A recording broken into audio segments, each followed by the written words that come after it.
It's Friday, March 6, 2009, and it's got to be 420 somewhere in the world. I'm your host, Radical Russ Belville. Produced and distributed by the National Organization for the Reform of Marijuana Laws in Washington, D.C., this is your NORML Daily Audio Stash, the growing truth about cannabis.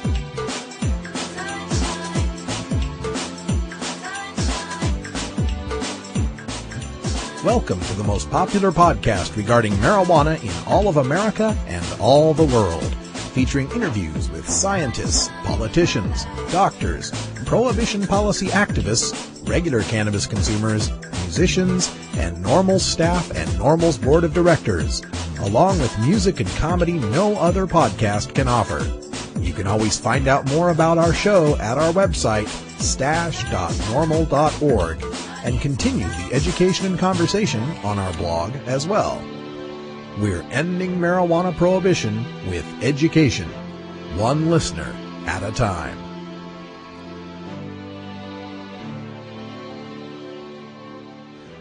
The podcasting and blogging technology for the NORML Daily Audio Stash is provided by Red Aphid Interactive Media. For your professional web design needs, visit redaphid.com. Good day, Stashers, and welcome to the podcast. We want to start by welcoming Justice to the front page. No, not the concept. The Stasher, Justice. That's right. He's been promoted from the Fresh Stash sidebar to the front page of the Daily Audio Stash. So he'll be clipping some news items for us along with Mr. Spoff, and you'll see them on the front page of the Daily Audio Stash and occasionally mentioned here in the podcast. Coming up over the weekend, we've got some more of the Stash Pot quizzes. I've got kind of economic-related questions. The last couple have had to do with how much you think quality marijuana should cost in a legal regulatory scheme. Check in at 2 p.m. Pacific time on Saturday and Sunday. We'll have some more quiz questions for you. Also want to make a personal announcement. I'll be appearing on the Cannabis Common Sense TV show here in Portland Cable Access. It's also available live on the web at ustream.tv. That's USTREAM.tv. And just look for Cannabis Common Sense. It's the show promoted by the Hemp and Cannabis Foundation, who are also major sponsors of this podcast. I'll be bringing them some of the odd stories that we report here on the Stash that don't make the mainstream newspapers. Now, coming up on today's Stash, we've got your hemp headlines, including a tragic headline that's dominating the news stories here in my Portland metro market. Also, coming up, we've got our interview with Steve Bloom, our celebrity cannabis entertainment report, with a discussion about female pot icons. Can you think of one?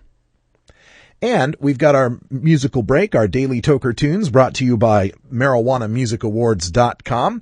It's a Rap Friday, so we'll be listening to Oddballas with Peter Pan. And in our second interview segment, I'm going to be playing some audio from two different drug war debates. You know, it's pretty rare on the mainstream media that we get our side represented in these discussions.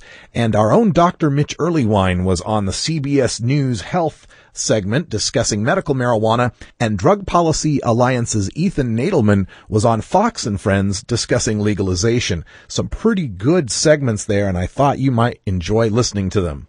The weekend beckons, so let's load up a party bowl. It's time for your NORML Daily Audio Stash. Hello, I'm Paul Stanford from the Hemp and Cannabis Foundation, or THCF. Medical marijuana is legal in 13 states today, and THCF has clinics in 8 of those states. Our doctors help qualified patients obtain an authorization for medical marijuana in their state. Patients are eligible for medical marijuana with a history of either severe chronic pain and or nausea, cancer, AIDS or HIV, hepatitis, glaucoma, seizure disorders like epilepsy, chronic muscle spasms such as multiple sclerosis or asthma, neurodegenerative diseases such as Alzheimer's, and gastrointestinal disorders like IBS or Crohn's disease. If you or someone you know has one of these conditions, our doctors will help you obtain a permit for medical marijuana. THCF Medical Clinics has offices in Washington State, Oregon, California, Colorado, Hawaii, Nevada, Montana, and now Michigan. Call 1-800-723-0188 or go to the web at hemp.org or 1-800-723-0188.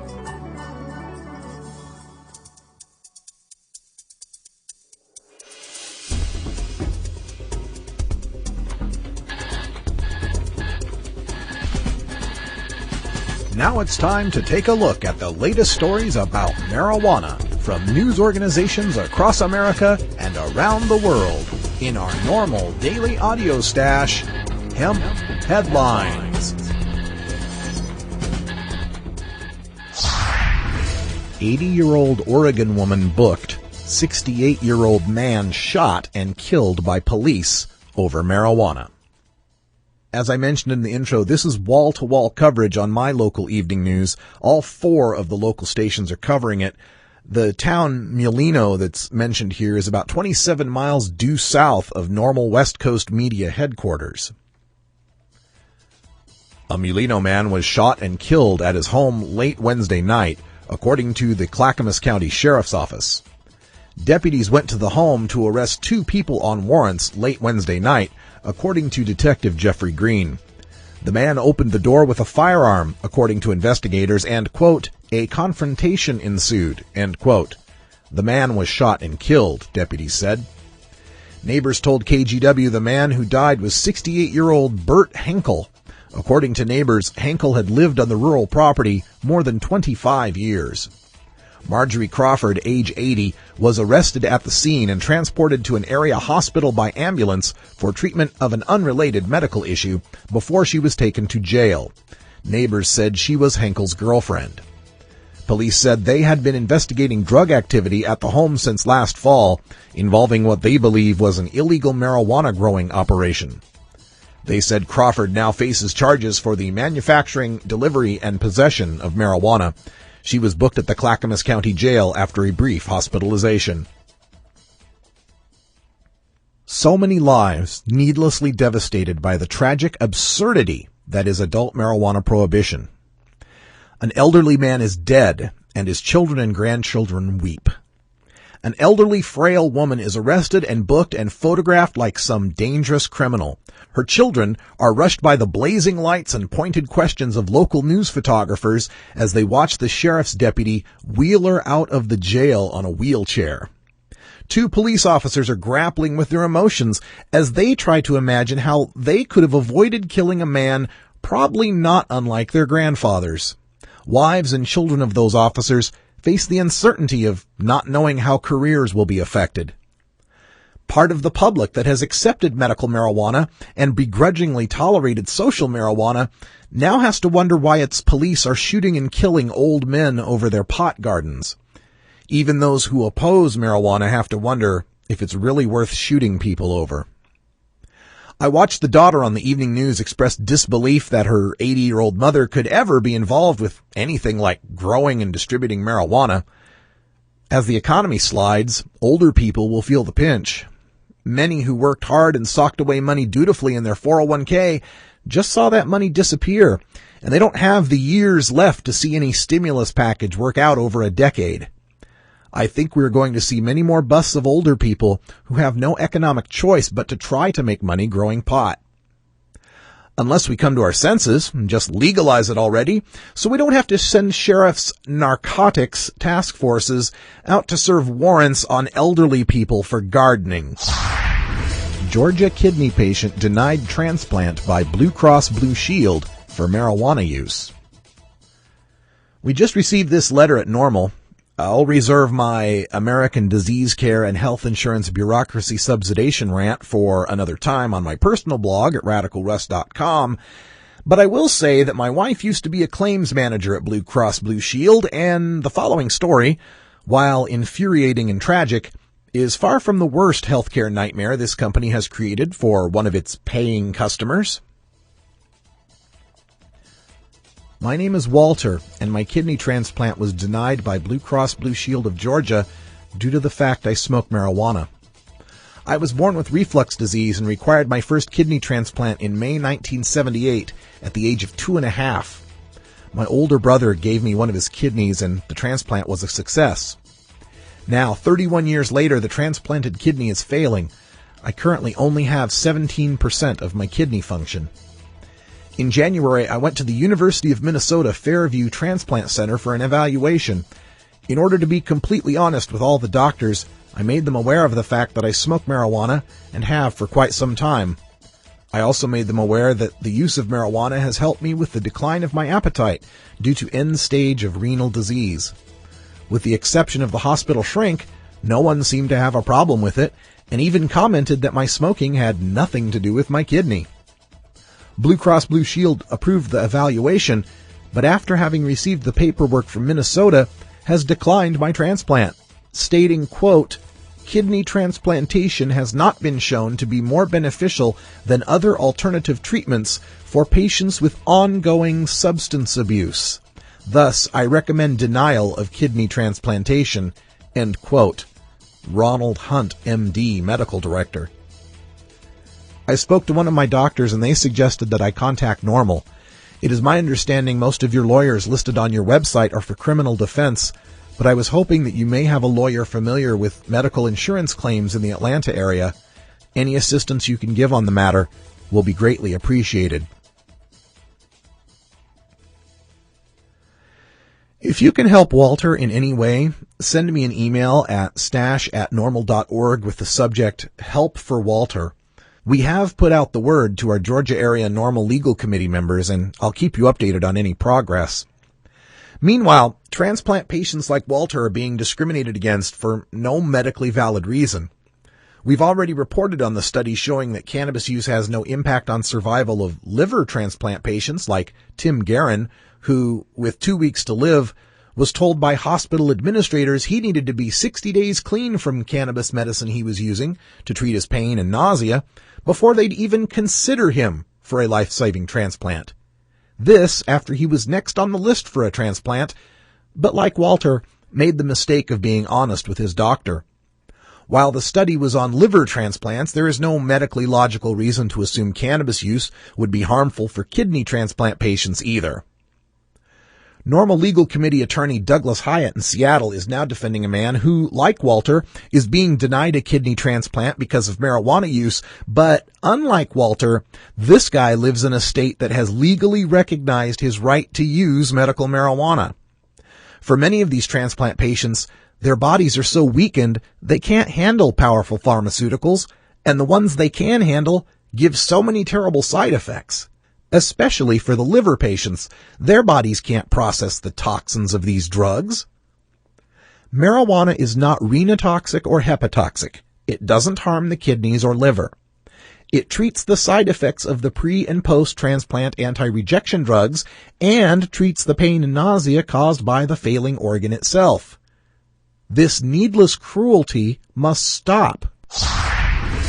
The Economist. Prohibition has failed. Legalization is the least bad solution. This article has just been published in the UK's The Economist magazine, a very well-respected, slightly conservative magazine. Next week, ministers from around the world gather in Vienna to set international drug policy for the next decade. Like First World War generals, many will claim that all that is needed is more of the same. In fact, the war on drugs has been a disaster, creating failed states in the developing world, even as addiction has flourished in the rich world. By any sensible measure, this 100-year struggle has been illiberal, murderous, and pointless. That is why The Economist continues to believe that the least bad policy is to legalize drugs. Least bad does not mean good.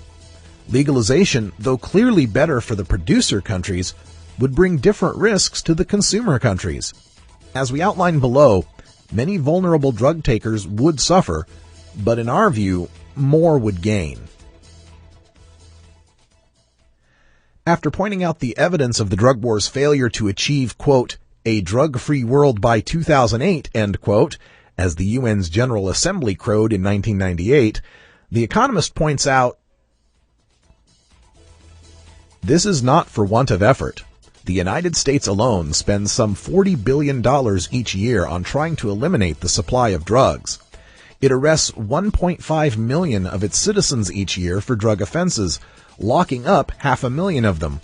Tougher drug laws are the main reason why 1 in 5 black American men spend some time behind bars. In the developing world, blood is being shed at an astonishing rate. In Mexico, more than 800 policemen and soldiers have been killed since December 2006, and the annual overall death toll is running at over 6,000. This week, yet another leader of a troubled, drug-ridden country, Guinea-Bissau, was assassinated. The Economist then explains how legalization won't be a tough sell at all in the producer countries, but it is faced with major political hurdles in the consumer countries. That fear is based, in large part, on the presumption that more people would take drugs under a legal regime. That presumption may be wrong. There is no correlation between the harshness of drug laws and the incidence of drug taking. Citizens living under tough regimes, notably America but also Britain, take more drugs, not fewer.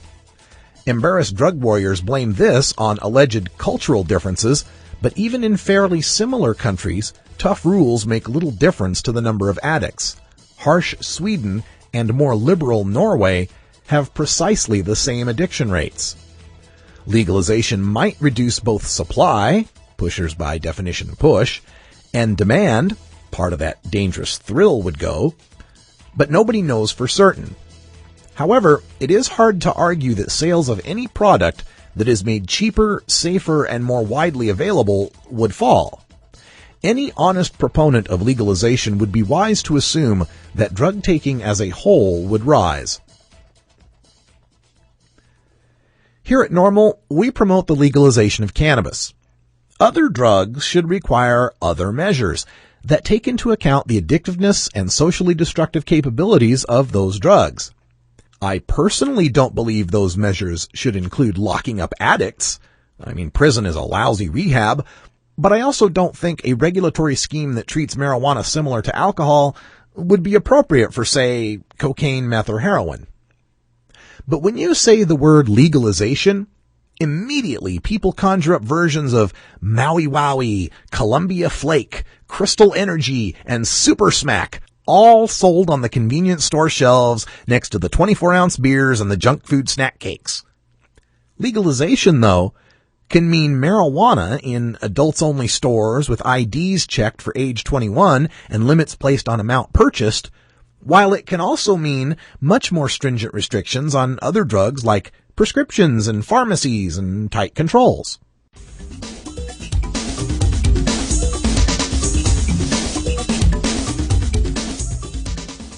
I'm a doctor. I'm a lawyer. I'm a journalist. I'm a student. I'm a teacher. I'm a representative. I have cancer. The outdated laws of prohibition are more dangerous than the plant itself. I lost my scholarship. I was fired. 20 million arrests since 1965. This is getting ridiculous. Our prisons are overcrowded with non-violent offenders. We have the opportunity to change. This is costing our country billions of dollars. Making my family and I fight in a courtroom is difficult enough when I'm already fighting through chemotherapy. There's no reason to be scared by tradition anymore. We can stop this. We can stop this. We are the American people, We can stop this. and you have our support. We're old, Young. straight. Gay. We're every race and nationality. And we're not going to give up. You can tax it. You can regulate it. Apply age restrictions. You can create millions of new jobs. We can save our economy. President Obama? It's time for legalization. Legalization. Yes. We. Can. This has been a public service announcement.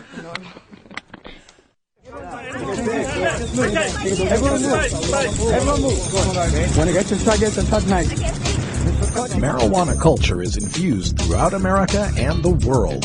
As we round out the week, we take a look at the 420 phenomenon in movies, TV, music, and sports with former High Times editor and author of Pot Culture, Steve Bloom, in our celebstoner.com entertainment news. The first week of March is over, and we sit down once again with celebstoner.com Steve Bloom, the former editor of High Times magazine. And Steve, welcome back. Hey, Russ, how are you? Hey, I'm doing great. I've been following your site out there at celebstoner.com, and I'm a big fan of the Toe cartoons, and one of my favorite groups, of course, is Cypress Hill. So I was thrilled to see that you've got a pretty extensive interview with Be Real. Why don't you tell our folks about that? Well, Be Real's one of my old buds, going back to when I got my start at High Times. I started at High Times in '89, and '91 is when the music sort of revolution started to happen in the marijuana world, and it was really kind of kicked off by Cypress Hill. You know, it's kind of Cypress Hill and the Black Crowes always looked at as the hip hop group and the rock group that kind of pushed the envelope on this thing and got a lot of other bands interested and involved. And Cypress goes back to being in 1991, 92 when they first came out, their first album. They became the spokesband for NORML and did a little work for NORML in NORML's behalf, and took Be Real, let's just say 17 years or so to decide to do a solo album. So he finally put one together. It's called Smoke and Mirrors, and it came out last month. It's a really good album, and so he's out there promoting it, and so I got a chance to hang out with him last week and chat with him about a variety of subjects. And I guess we kind of jumped around, but the main subjects we focused on were the California tax proposal. He said that there's going to be people who are against it. There's going to be those who remain underground just because they don't trust the system. But there's going to be people that are like, hey, you know what?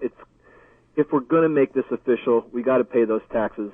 If we want our freedom to smoke wherever we want to smoke and possess what we want to possess and grow and all the other things that come with it, we're going to have to pay the tax just like we pay taxes just to live here in America. For the freedoms we have, we pay a high tax.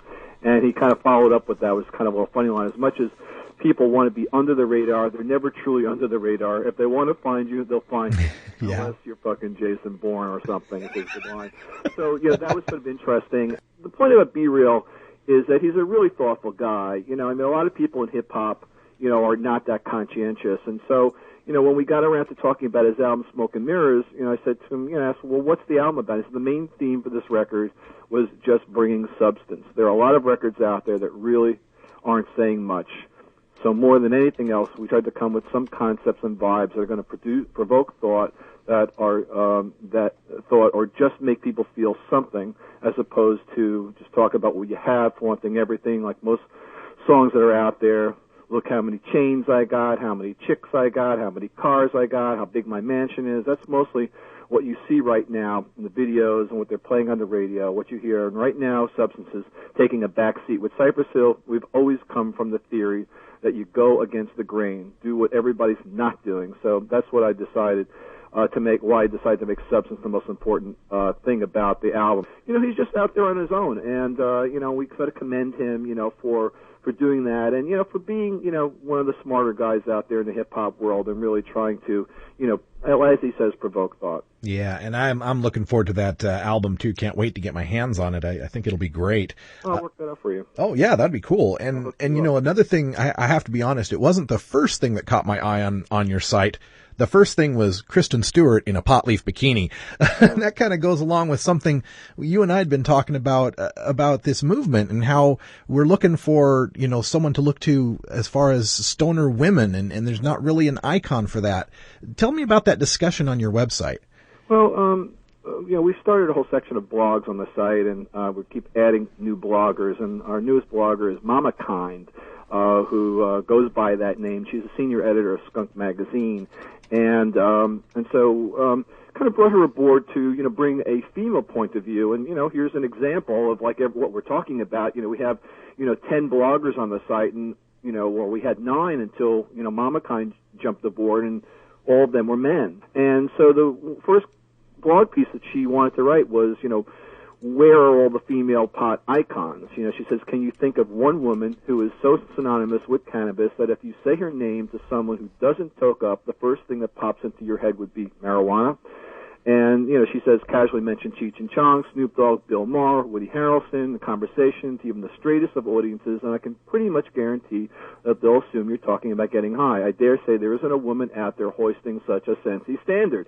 And then she goes on to say, and she refers to a lot of the different, women who are featured on the website, such as celeb stoners like Sarah Silverman, Cameron Diaz, Adrienne Curry, Mary Louise Parker. And she says, none of them really are pot icons. They might have been seen smoking, and that's about it, but they haven't really, done much more. They're not out there in the middle of this issue, speaking out, doing interviews, speaking at the Hemp Fest, being on the stash.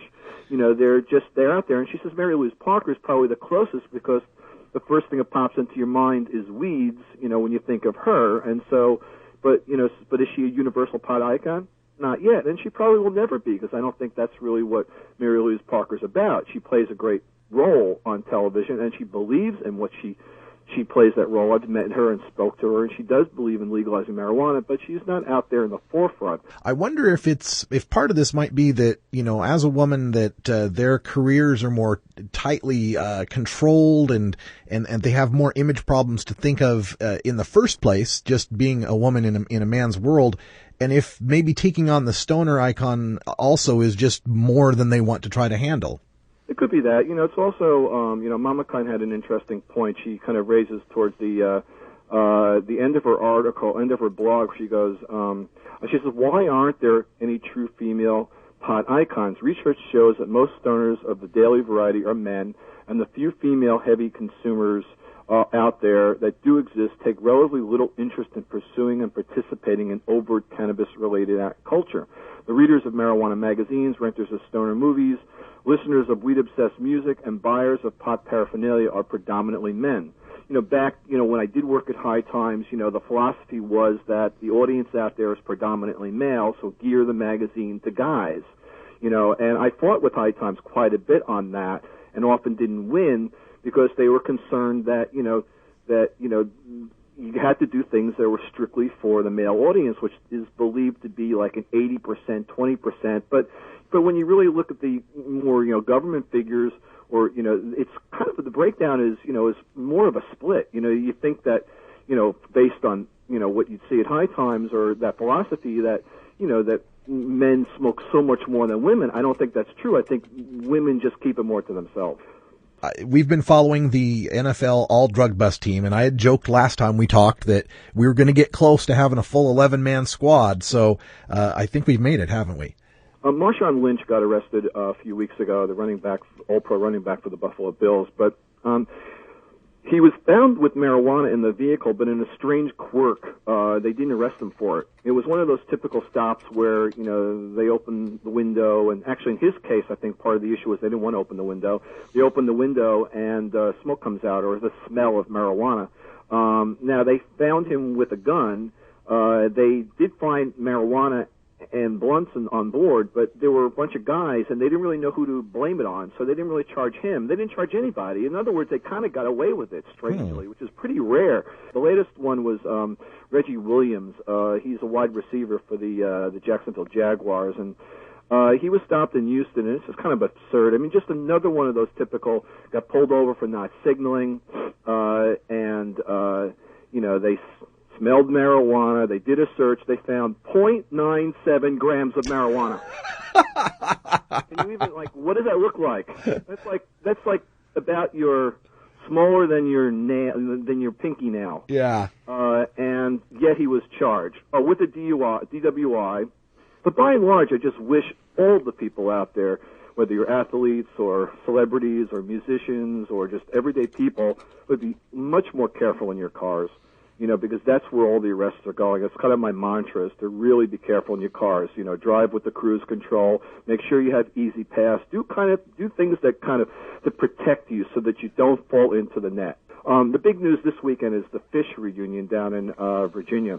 I kind of wish I was going, but didn't get tickets. And it's kind of a schlep, and so I'm going to just wait and hear what people have to say. But they're playing 3 shows in Hampton, one of their favorite places to perform. They decided to go to Hampton, Virginia.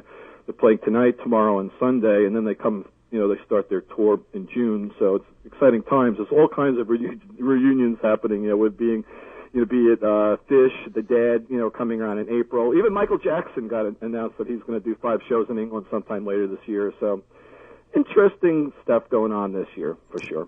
Oh, we'll keep up with it by checking out celebstoner.com from day to day and find out all the latest celebrity, entertainment, cannabis news. Hey, Steve, thanks again for joining us here.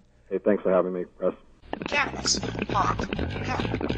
Just say no. No matter what you call it, it's a huge part of popular culture. Where'd you learn that, Cheech? Drug school. You don't need weed school. You just need a copy of the new book, Pot Culture, the A to Z Guide to Stoner Language and Life. Hey, this is great, man. Even if you never smoked marijuana. I never used marijuana. Sorry. Don't think you smoked marijuana. I experimented with marijuana a time or two and didn't inhale. Or you used to smoke marijuana. I inhaled frequently. That was the point. Pot Culture by former High Times editor Steve Bloom and Shirley Halperin will answer every question you ever had about marijuana culture. Has that marijuana made it back up here yet? Check out Pot Culture, the A to Z Guide to Stoner Language and Life at Amazon.com or visit potculturebook.com today. Too bad, man. I just stopped smoking yesterday.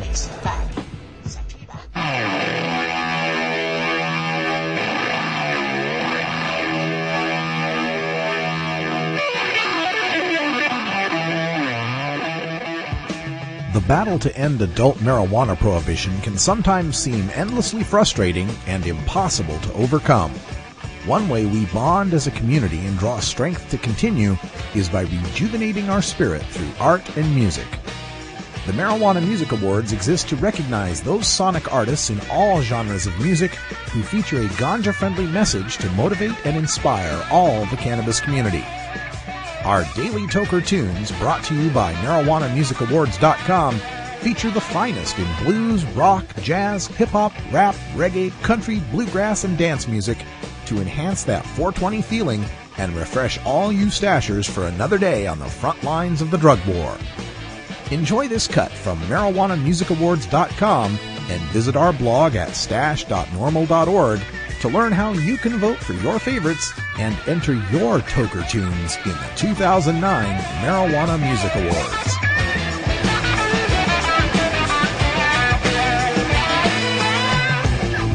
On Friday, it's a rap, and today's award-winning rap song is Peter Pan by Oddballas from Florida, winners of 2008 Global Marijuana Music Awards Best Hip Hop Song. Oddballas received their award at the 2008 Global Marijuana Music Award event in Texas, where they put on a dynamic live performance. Oddballas are second-time MMA winners, having won Best Rap in 2007. The band's sound is a mix of soul, funk, and bass, laced with ghetto music. Oddballas live up to their name, not conforming to what society considers to be normal. The group combines Southern lyrics and mentality with their unique style of hip-hop, which they say feeds the soul. For more about the band, check out myspace.com/oddballas, that's ODDBALLAZ, and registered stashers can get an MP3 download of this tune. It's Oddballas with Peter Pan.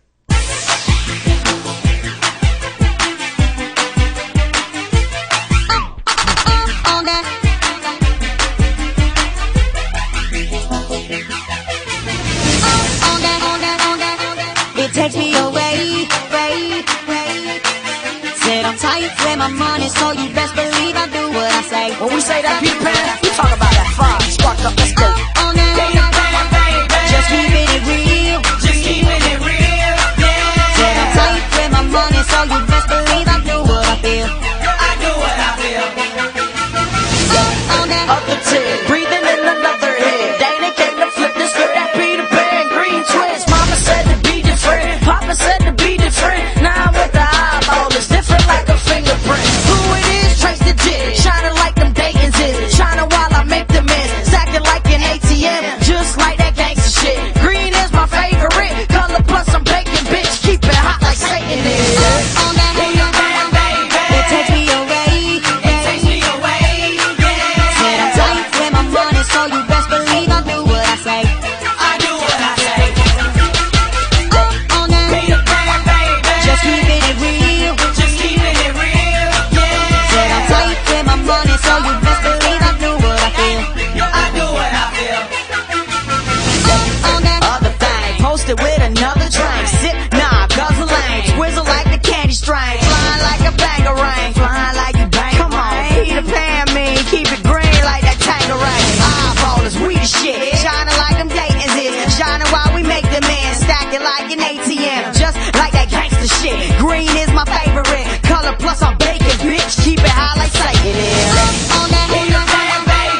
magnitude. Money's what I'm married to. It's funny how I carry two 9mm just in case I gotta bury you. Eyeballers, we the shit, shining like them Dayton's is. Shining while we make a million, stack it like an ATM. Always on that hood shit. Green is my favorite color, plus I'm baking, bitch. Keep it hot like Satan is. It takes me away. Said I'm tight with my money, so you best believe I do what I say.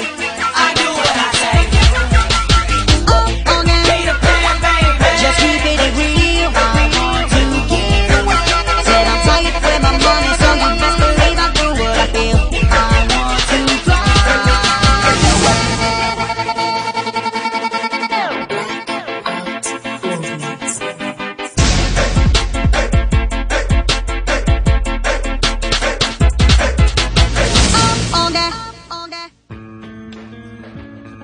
I'm Alan St. Pierre, Executive Director of NORML. Have you heard about the new super pot that's supposedly 20 times more potent than your father's Woodstock weed?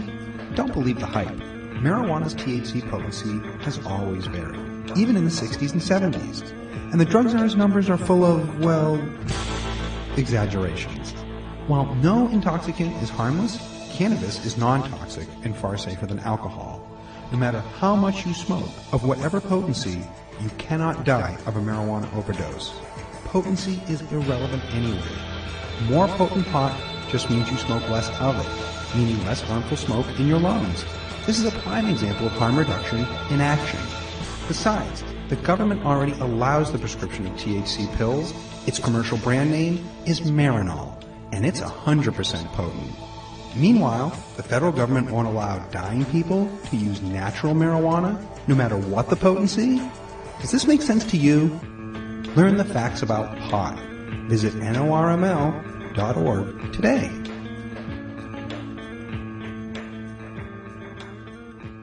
In the past, one of the most frustrating things about fighting adult marijuana prohibition is the fact that the mainstream media wouldn't even hear us. It was so hard to get our message out, nobody would even consider interviewing us. But it seems like this year the dam has burst, and there's more interest than ever from the mainstream media in having intelligent and articulate defenders of ending adult marijuana prohibition on the mainstream media to debate people on the issue. And even rarer still do we find people who support the prohibitionist side willing to show up and debate us. But just this week, we had two instances. First, our own Dr. Mitch Earlywine is on a video from CBS's health department. This is a show that's hosted by Dr. John LaPook, and Dr. Herbert Kleber is on to defend the prohibition policy against Dr. Earlywine. What are some of the uses of medical marijuana? Medical marijuana is great for muscle spasm, arthritis, pain, weight loss, loss of appetite, nausea, vomiting, and a host of disorders. What is your stance? Where do you stand? I'd like to see everyone who is ill have the opportunity to use this medicine. So you think that medical marijuana should be legalized? Absolutely. Is that how you see it? No. I'm a scientist and a healer. I treat patients, but I also do research. And I have to be guided by the data. This is a medicine with a 5,000-year history that goes back to ancient China that's been used for these same uses for so long with literally no negative consequences. How could we possibly hold this back given all the data we have? Is that true, Doctor? I'm going to interrupt. Is that true? There are literally no negative consequences? Absolutely not. That's an absurd statement without meaning to be disrespectful. But there's increasing evidence that marijuana, for example, brings on psychosis earlier. The more you use marijuana as an adolescent, the more likely you are to have a psychotic episode. There are other problems in terms of memory, in terms of cognition, in terms of learning. I want to do a little bit of a point-counterpoint, or a joint-counterjoint between the two of you. What about problems from chronic marijuana smoking and lung disease? There's no link with lung cancer or emphysema. The coughing and wheezing and tightness in the chest, respiratory complications seem to be sidestepped with the cannabis vaporizer. I haven't heard that all these marijuana smokers are suddenly rushing out to use a vaporizer. Marijuana use decreases serum testosterone levels, sperm count, and sperm motility, can lead to all sorts of problems with libido. And in women, it can cause shorter menstrual cycles and also changes with their hormones. What do you say to that? The hormonal impact is relatively minor compared to a lot of drugs that are already used. and it's reversible so that even a small period of abstinence can tend to return things back to normal. It doesn't last, but to say that doesn't take away from the fact that something is going on by the drug causing that. And if an individual uses it over years, that is going to have an effect on many things. Remember, marijuana is fat soluble, and so it's stored in the testicles and other organs in the body, so it's around for a long time. One of the things I hear is that whatever you feel about marijuana use, one of the problems is it's a gateway. It leads to further addiction and use of more powerful drugs. Many of us who've seen the data feel it's very, very clear, both in human studies and in animal studies, that it is a gateway drug to more potent drugs such as opioids and stimulants. I feel like the gateway is overstated, and if you just look at our own data, 100 million people have tried marijuana. Where are all the heroin addicts? How do you regulate it? I love the idea of using it just like any other pharmaceutical. Which means what? Go to the drugstore, pick it up, have your prescription there, and away you go. What would you pick up in that pharmacy? So you 3%, 6%, 12%, 20%? I think the opportunity to have stronger potencies so that you have to smoke less and use it in the vaporizer so there are fewer respiratory symptoms is a great one. The higher the potency, the quicker the intoxication, and I think the more likely you are to become dependent on it. We haven't even talked about marijuana addiction. It used to be felt that you didn't get addicted to marijuana. I get calls every week about people who can't stop using marijuana. There is a marijuana withdrawal syndrome. It took a long time to identify this withdrawal syndrome, and it's, in all honesty, comparable to some of the ones we see with coffee. So I don't want to make too big of a deal out of it, but yes, there definitely is a diagnosis of dependence. How about the pill form that's legalized already? The pill form is legal for 2 or 3 things: nausea and vomiting of chemotherapy, AIDS wasting, and also for certain kinds of neuropathic pain. I'm happy that dronabinol, the marijuana pill, is available, but it's only one substance, THC. Marijuana contains over 60 different cannabinoids, and we're finding that in combination, these are a lot more effective than just the one by itself. Also, dronabinol is a pill. You have to swallow it, you have to digest it. People with nausea and vomiting aren't good at swallowing pills. And the debate goes on. Thanks so much to Dr. Earlywine and Dr. Kleber for joining us. Dr. Earlywine did great in that debate, and it's always interesting to watch doctors discuss it because they have this politeness to them. For a little bit of a change, let's go to Fox and Friends. This was a fast and furious sort of debate, only 3.5 minutes, but it featured Drug Policy Alliance's Executive Director Ethan Nadelman just mopping up the floor with the prohibitionist in this clip. You know, California's got some serious money trouble. We've been talking about this. Now, one state assemblyman says the cure is marijuana. San Francisco's Tom Amiano wants to legalize pot and tax it, but at what cost? Joining us now to debate this, Ethan Nadelman. He's the Executive Director of Drug Policy Alliance, and David Evans. He's a Special Advisor to Drug Free America Foundation. So what would that do, Ethan, to legalize pot? Well, basically, you would save $1 billion you're wasting now trying to enforce an unenforceable marijuana law. You'd bring in between $1 billion and $1.5 billion in tax revenue. And meanwhile, marijuana would barely be more available than it is right now. I mean, already kids say it's easier to buy marijuana than it is alcohol, and more kids are using marijuana than using tobacco. David, California in particular is a $45 billion budget deficit. Wouldn't this help? Well, I don't think so, because if you legalize marijuana and people can sell it and advertise it and promote it, marijuana use is going to go up. And when marijuana use goes up, all of the costs connected with marijuana use go up. Like, for example? Well, crime costs, healthcare costs, drug treatment costs. It's a gateway drug. Drug driving is going to be going up. So those are all costs that go up. There's also spiritual losses. You know, when you have a kid addicted to marijuana, that's a terrible problem for a family. But they're still smoking it, right, Ethan? I got to tell you, whether it's legal or not? Smoking marijuana is a gateway to becoming president. I mean, the current guy smoked and he said he did inhale. The previous guy, he smoked, he wouldn't admit it. The previous guy said he didn't inhale. Quite frankly, over 100 million Americans have smoked marijuana. It's something that huge numbers of people have done. The vast majority did not get in trouble. So yes, marijuana is a drug. People can get in trouble with it. Young people should not do it. Don't wake up. Right. Don't wake and bake and smoke it. But by and large, marijuana is the least dangerous psychoactive drug known in human history. And that's not my view. That's a quote from the former judge of the DEA. Now, David, what has happened in other societies when it decided to do exactly what Ethan's talking about? Well, let's look at the Netherlands. My wife is from the Netherlands. I'm very familiar what goes on there. They liberalized their policies. Drug use went up among young people. Marijuana use went up. Britain just reversed its policy. They liberalized it a couple of years ago.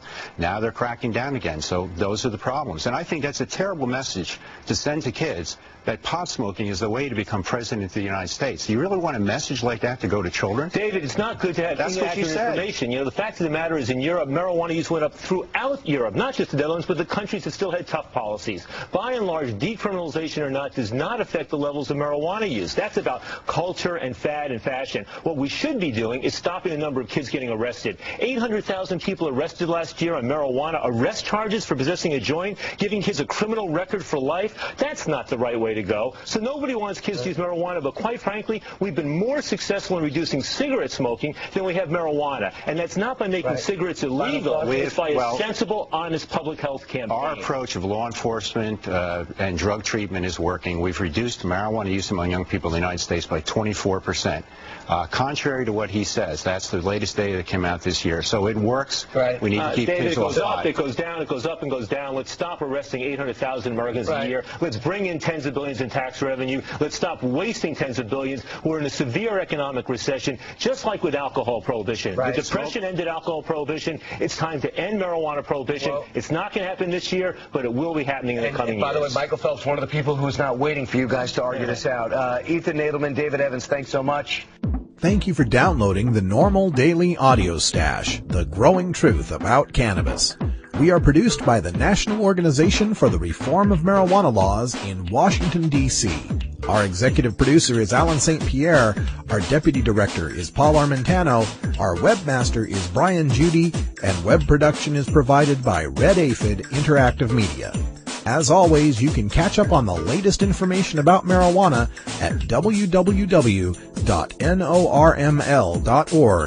And you can interact and download from our Audio Stash blog at stash.norml.org.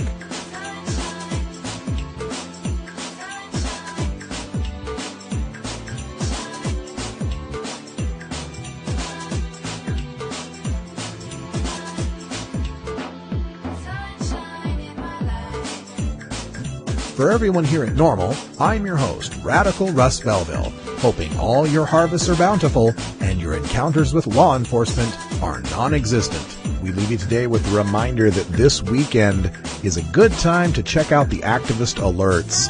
Look at the map on the right side of stash.norml.org, and all those states with a little red fringe to them are states where there is active marijuana reform legislation.